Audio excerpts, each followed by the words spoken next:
Blackcat Studios here in Griffin, we're a full-service recording studio. So we offer production, mixing, mastering, editing in Pro Tools and Logic Pro, those platforms.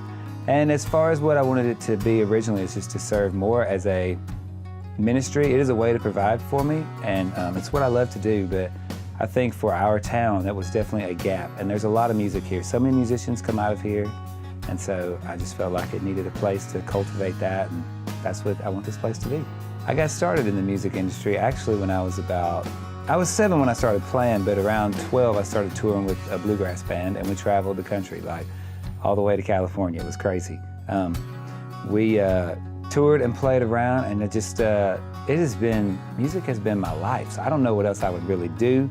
The studio came about through, I was in a touring band and we decided to break up, and we've been on the road for 7 years. The name of the band was called According to John, and we just felt like we had our season and we were done, wanted to go out on top instead of being like, you know, some washed up. Let's just keep trying to do this and beat everybody into having us play at their church and their event. So yeah, it just came about. The Lord was like, hey, here's somebody who wants to record and you don't know what you're doing, but I'm gonna put them in your face anyway. And so I just had some friends who showed me like the ropes of recording on computers, because that was kind of the new thing then, maybe 10 or 12 years ago. It was kind of becoming a newer thing. So just learned it through that. And then, yeah, we actually made the move to Nashville before that, and it didn't work. And then it was like, you need to bloom where you're planted, so to speak, is kind of what the scripture says. So he just brought it to me. So I didn't do anything to deserve it. So we are here and doing it. Every day is a gift to get to do what we do to the studio. I would say the things that I enjoy about Griffin is that it is a small town feel, and it offers a lot of arts for the community. It also offers a lot of like commercial feel as far as like mainstream businesses and everything are here, but also there's a niche for mom and pop shops and startup businesses, and just collectively for the arts. I feel like this town has it, and we're trying to cultivate that more and more, but I think we're getting there. It's a slow grow, but we are definitely getting there.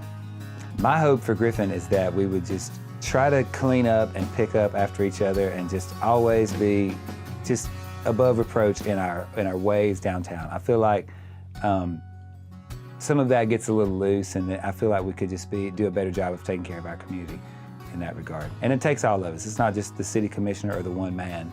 I think it's everybody as a community pitching in and picking up a piece of trash or fixing a light or whatever that needs to be. We all need to be in it together and help out as a community. I chose to open the business in Griffin because it's our hometown, for one. All of our family's here, and a lot of buds here play music.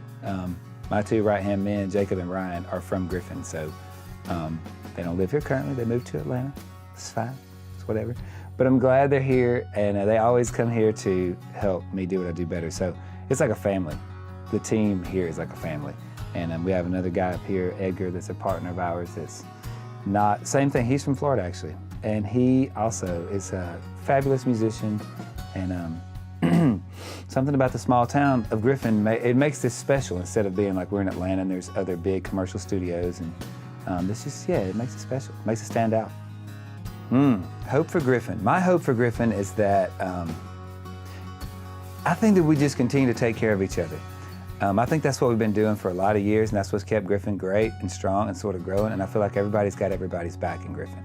So I've seen that with myself, and then I see that with other people. So I just think just keeping each other's backs and continuing to just encourage your neighbor, your friend, your brother in his business. Like, just send people to it. If it's good and if it's honest business, like you said earlier, if you treat people well, offer a quality product at a good price, Griffin's pretty easy to come here and have a successful business. So I just say take care of each other, and Griffin will take care of itself through that.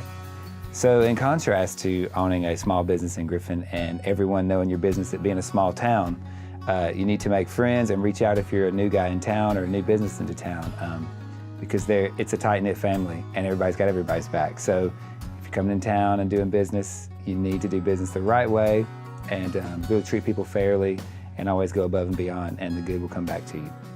I would encourage someone who is thinking about planning their business here in Griffin to just find your niche and stick with it, and not try to do what to follow a crowd or do what everyone else is doing, because I think if it's true to your heart, that will take root and win people over more than you just trying to be a fake plastic version of something else that's already being done.